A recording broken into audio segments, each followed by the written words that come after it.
kemudian Bapak Ibu sekalian, teman-teman yang hadir pada malam ini.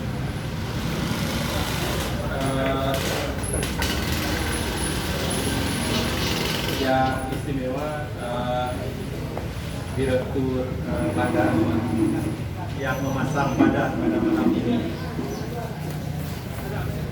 Saya kira penting sekali. Kalau tidak ada orang yang memasang badan, jadi buku ini, selamat datang Pak Ayana. Buku ini mungkin tidak akan hadir ke hadapan kita bersama. Dalam pengantar editor sebenarnya tidak ada porsi untuk memberi catatan sebenarnya. Tapi karena dipaksa harus ada catatan editor, jadi ada catatan editor di buku.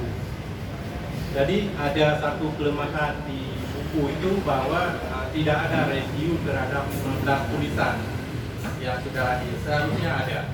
Untuk setiap buku yang diulas, saya kira ada komentar pengantar terhadap 15. Tapi kemarin waktunya cuma 2 hari. Hansip.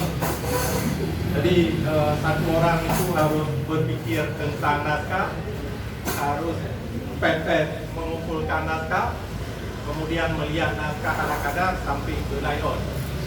Jadi praktis sekali. Jadi layout kalau dikasih ke orang lain, waktunya tidak mungkin terluncur pada malam itu. Jadi saya menamakan bahwa karena buku ini awalnya kita diskusikan awal itu di warung kopi Binekrum. Finalnya di sini. Jadi saya namakan dari Binekrum ke Binek Bandar. Jadi Binekrum ada warung kopi Gayo. Ya, sesekali kami sore dari kopi di situ. Ada Pak Rukaki juga, jarang di sini. Tiba-tiba sudah jadi ide, ya sudah kita jalankan. Ternyata jadi. Nah, kita finalkan itu persis ketika duduk kembali kita di warung kopi di satu sore, kira-kira tidak lebih dari 25 hari yang lalu. Jadi praktis ini disiapkan dalam waktu yang 3 minggu lebih sedikit. Mohon maaf, saya tidak bisa mengomentari isi tulisan masing-masing dari 15 orang penulis. Tapi saya ingat persis pesan Hayana Prof. Tapi selalu kepada kami itu bahwa mulai sekarang seharusnya berpikirlah kita untuk berpikir ulanglah bahwa ide itu tidak saja soal kuantitas, tapi juga soal kualitas.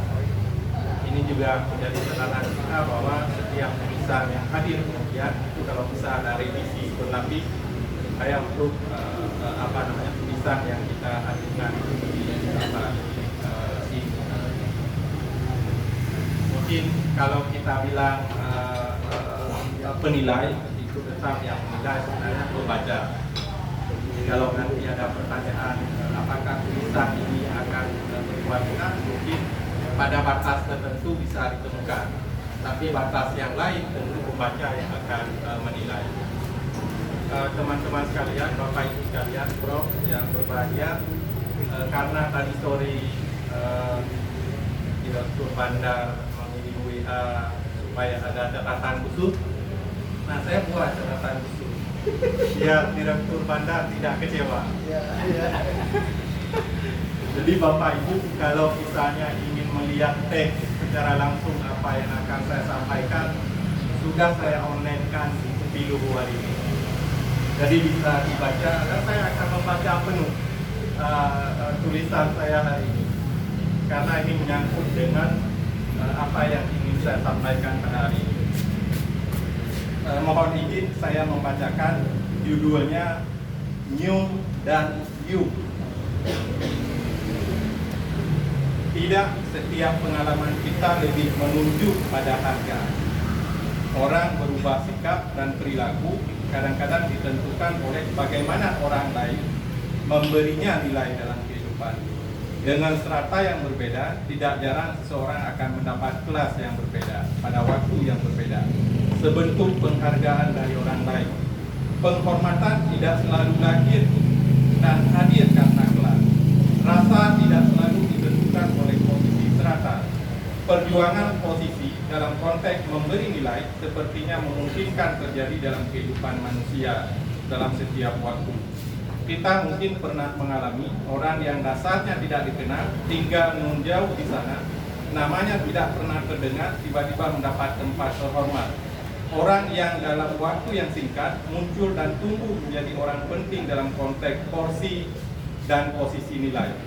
Sebuah tamsil menyebut bahwa mutiara itu akan tetap menyala meski ia dipungut dari lumpur yang dalam. Apa yang disebut dengan nilai tidak selalu diraih dengan harga. Jangan heran saat arena panggung politik dibuka, tidak semua orang beruang mampu mencapai panggung itu dengan sempurna. Tidak semua orang mapan materi bisa selaras dengan mapan non materi. Orang sering menerobos seolah apa yang disebut dengan nilai itu dengan mudah diganti dengan harga. Untuk memberi yang namanya rasa, new, dengan mudah ditanya dengan harga, you. Mohon maaf kalau yang di luar Aceh pesisir, karena saya gunakan kata-kata dalam istilah Aceh pesisir. Porsi, rasa, dan nilai adalah hal-hal yang manusiawi yang didapat melalui proses yang manusiawi pula. Dalam ilmu saya di kampus, ketika menyebut tentang rasa harus dicapai dengan bantuan ilmu lain yang mampu meresapi bagaimana rasa manusia yang ada dalam manusia itu. Jadi tidak sembarangan. Posisi selangkih dengan demikian harus dimaknai dengan rasa dan nilai. Saat ada proses diskusi soal target keterpasangan dua manusia, tidak mungkin diukur dengan you, tetapi dengan new.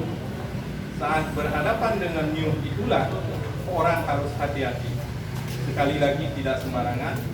Jangan mudah memberi nilai terhadap orang lain, semudah bagaimana kita memberi harga terhadap barang tertentu. Proses memberi nilai adalah proses yang melibatkan rasa. Betapa gundah orang-orang yang melaksanakan hajat dalam rumahnya ternyata terlaksana tidak sesuai harapan. Apa alat ukur capaian harapan itu? Ternyata bagi sebagian orang ditentukan oleh bagaimana pada seberapa banyak orang yang akan datang ketika ia berhajat. Saya jadi ingat bahwa kanduri itu bukan soal rubah dungo 5 atau 6 ekor. Tapi pada tuan rumah yang akan merasa bahagia ketika kaumnya datang melebihi ekspektasinya. Kaum yang datang ini ditentukan oleh rasa, bukan harga. Orang-orang yang datang karena alasan harga sesungguhnya itu bukan ingin berkaum, melainkan sedang coba-coba untuk berperang sebagai kaum. Yang lambat laun ia akan hilang mengikuti kondisi dan posisi tuan rumahnya itu. Saya sendiri harus selalu mengingatkan 3 peristiwa yang dianggap penting dan diperlakukan secara bersahaja dalam kehidupan seorang manusia.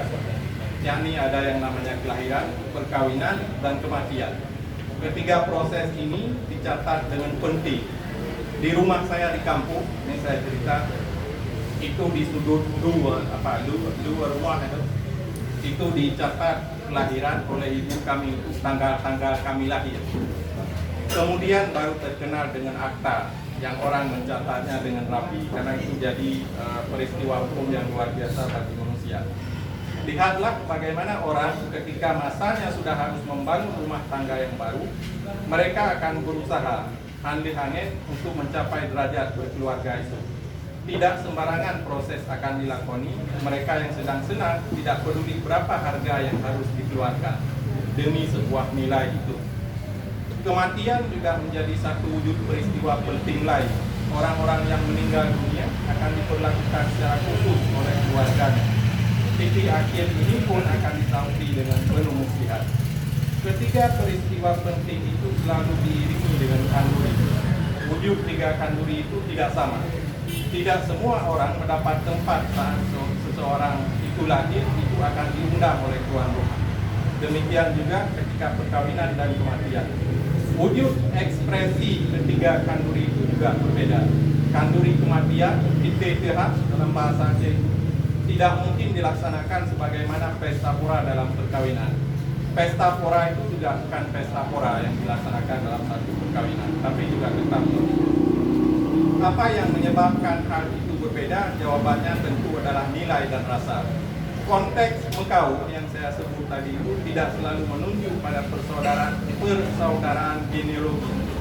Dalam masyarakat Aceh itu ada konteks saudara lingkar, ada saudara kaum dan bil. Ada yang berbasis pada genealogi, ada yang berbasis pada saudara teritori. Dua-duanya itu harus dilihat sebagai satu konteks. Rasa dan nilai akan menentukan semua harga turut berubah. Dalam bahasa Aceh, nah istilah lewat itu, lewat kurir, lamruir, kok laba. Jadi kalau kita tanya direktur bandar dari mana labanya itu mencetak buku, itu bukan pada buku ini. Kita tanya nanti pada direktur bandar. Saya yakin 15 penulis ini adalah orang yang lebih mementingkan nilai dan rasa tinimbang harga. Lebih penting yung daripada you. Terima kasih kepada Bandar Publisik yang telah berusaha mencatat. Pada akhirnya, catatanlah yang akan menjadi saksi bagi kita semua. Assalamualaikum warahmatullahi wabarakatuh.